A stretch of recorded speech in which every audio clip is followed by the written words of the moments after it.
Hola a todos. Voy a tratar de haceros algo más ameno el tema de la fotografía a través de este vídeo ilustrativo. Empecemos. La idea de la fotografía nace como síntesis de dos experiencias muy antiguas. La primera, el descubrimiento de que algunas sustancias son sensibles a la luz. Y la segunda fue el descubrimiento de la cámara oscura. La cámara oscura, de la que deriva la cámara fotográfica, fue realizada mucho tiempo antes de que se encontrara el procedimiento para fijar con medios químicos la imagen producida por ella. Aristóteles, filósofo griego que seguramente estaréis estudiando, afirmaba que si se practicaba un pequeño orificio sobre la pared de una habitación oscura, un haz luminoso dibujaría sobre la pared opuesta la imagen invertida del exterior. Esto, posteriormente, fue usado por dibujantes que podían poner a una modelo frente al estenopo, el agujero de la cámara oscura, y así ellos poder dibujar dentro de la cámara oscura sobre la proyección. Sin embargo, la primera descripción completa e ilustrada sobre el funcionamiento de la cámara oscura viene de la mano de Leonardo da Vinci. Da Vinci utilizó el método descrito por Aristóteles para fabricarse el primer intento de máquina para capturar imágenes. Llegamos a principios del siglo XIX. Empieza a haber ahí toda una corriente de nuevas invenciones, de nuevos conocimientos, y se sabía que ciertos materiales reaccionaban a la luz. No obstante, el mérito de la obtención de la primera imagen duradera, fija e inalterable a la luz, pertenece al francés Joseph Niepce. A este nuevo procedimiento, Niepce lo llamó heliografía, que significa escritura con el sol. Estas fotografías requerían de un rango de exposición larguísimo, en torno a 10 y 15 horas. Una barbaridad. Para conseguir esta primera fotografía, Niepce utilizó una cámara oscura modificada e impresionó en 1826 la primera fotografía. Esta primera fotografía era la vista del patio de su casa. Tras la obtención de la primera fotografía, aparece un señor llamado Louis Daguerre, 20 años más joven que Niepce y productor de espectáculos. Especialmente se dedicaba a las sombras chinescas. Este hombre, Daguerre, estaba interesado en la forma de fijar la luz con su cámara oscura, y al enterarse de los trabajos de Niepce, le escribió para conocer sus métodos, pero Niepce se negaba con evasiva. Tras visitarle varias veces e intentar convencerlo para asociarse, dio por inútiles sus intentos y se lanzó a investigar tenazmente. En 1829, Niepce acepta trabajar junto a Daguerre para mejorar la cámara oscura y conseguir imágenes de mayor calidad y más luminosas. Sin embargo, este trabajo acaba en 1833, porque Niepce muere. Más tarde, en 1837, Daguerre, junto a otro químico, consigue presentar un nuevo método fotográfico, llamado daguerrotipo. Como ya hemos hablado en clase, un tipo bastante modesto. Ese año, en 1837, Daguerre no cuenta cómo ha hecho las fotografías, simplemente las muestra, y todo el mundo queda absolutamente maravillado. El daguerrotipo bajó de las 15 horas que tardaba Niepce con sus heliografías a los 15-20 minutos. En 1839, Daguerre consigue que el Estado francés le compre esa patente del daguerrotipo por 3.000 francos. Probablemente pensemos que no es mucho dinero, pero vamos a remontarnos a que estamos en 1839. Bastante dinero. En aquella época, además, Francia vivía una verdadera eclosión de las artes, con las grandes exposiciones universales, la Torre Eiffel. El país vio interesante comprar ese nuevo invento del que todo el mundo hablaba y así poder ofrecérselo al mundo. Daguerre hizo públicos sus especificaciones, las recetas, los tiempos, y la gente que tenía ciertos conocimientos intentó construirse una cámara oscura. Daguerre, que no se contentaba con el dinero de la patente, se alió con un óptico y sacó el primer kit fotográfico, la primera cámara comercial de la historia. Detrás de la invención de la fotografía no solo estaba Niepce o Daguerre, había muchos químicos que estaban intentando conseguir algo parecido. Aquí hablamos de Talbot. Talbot era un científico que décadas antes que Daguerre había conseguido fijar algunas fotografías, pero no le había convencido la calidad y lo había dejado aparcado. Cuando Daguerre vendió la patente del daguerrotipo a Francia, Talbot recuperó esos conocimientos y adaptó sus ideas a los nuevos avances. En 1939, Talbot presentó sus calotipos, pero tenían un problema. Tenían muy mala calidad. Volviendo con Daguerre, recordemos que creó el kit fotográfico. Este kit que creó Daguerre costaba 200 francos, lo que podría equivaler a 100 días de trabajo de un peón. Para esa clase acomodada y que tenía mucho tiempo libre, era algo realmente muy interesante para tener como hobby.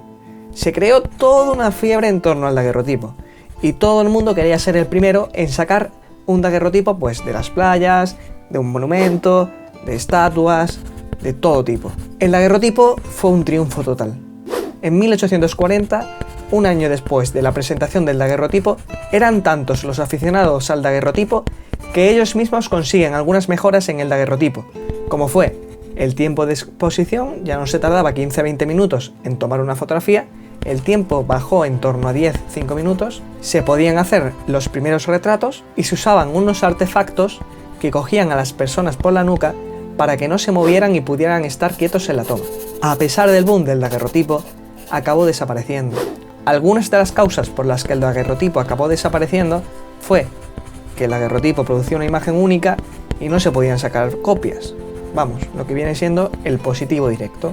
Segundo, la cámara era muy cara, 200 francos, lo que habíamos dicho antes, 100 jornadas de trabajo. Y por tercero, los químicos que usaba el daguerrotipo tenía efectos tóxicos para la salud. Mientras que el daguerrotipo reinaba, había muchos químicos trabajando en el calotipo de Talbot, que a pesar de que era muy barato por sus materiales y además se basaba en un procedimiento de negativo, es decir, se podían hacer copias, no convencía por el tema de la calidad, pero sin embargo los químicos siguieron ahí R que R. Es en 1950 cuando el término fotografía se estandariza. Al inicio, Niepce llamaba sus fotografías heliografías, Daguerre las llamaba daguerrotipos y Talbot las llamó calotipos. Y en 1950 se sientan las bases para hablar de que todo eso que se había hablado antes era fotografía y que su procedimiento se llamaba técnica fotográfica. Poco a poco el daguerrotipo fue desapareciendo y llegó una especie de calotipo mejorado, ¿no?, que se llamaba el colodión húmedo. El método del colodión requería que los negativos tenían que ser expuestos y revelados mientras estaban húmedos, por lo cual los fotógrafos precisaban de un cuarto oscuro cercano para poder revelarla de inmediato. Este gran descubrimiento representaba un paso importantísimo para la fotografía, ya que los tiempos se mejoraron bastante y ya tardábamos cuestiones de segundos en hacer una fotografía.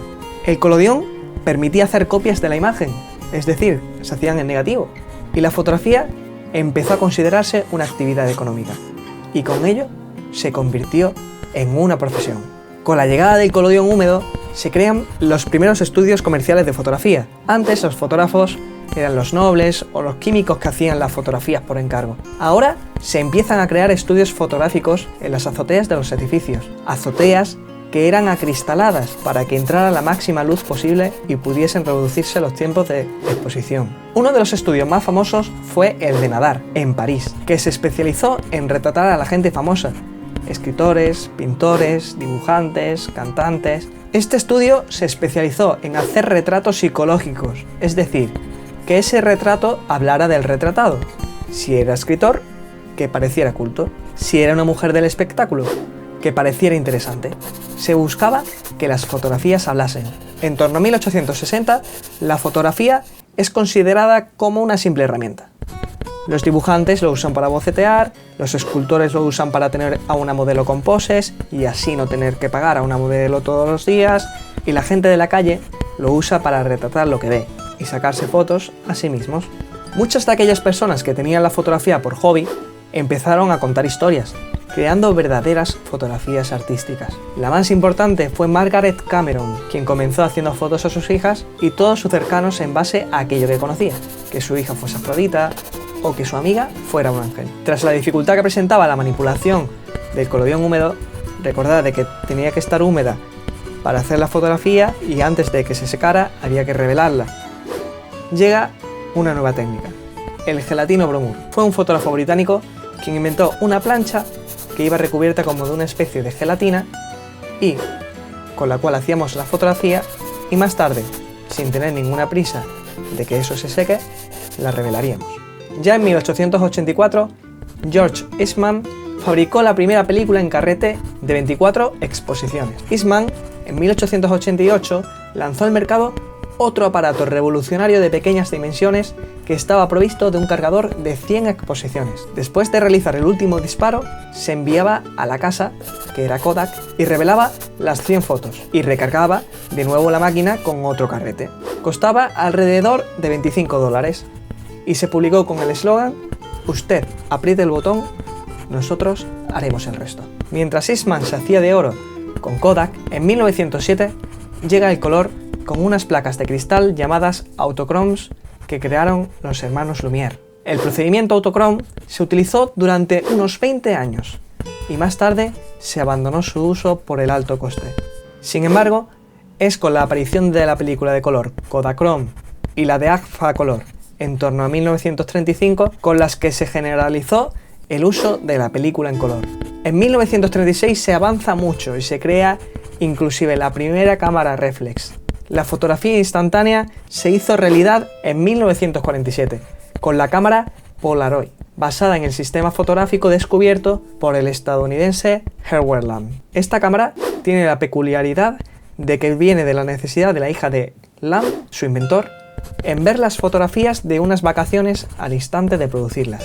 Y hasta aquí esta breve historia sobre la fotografía analógica.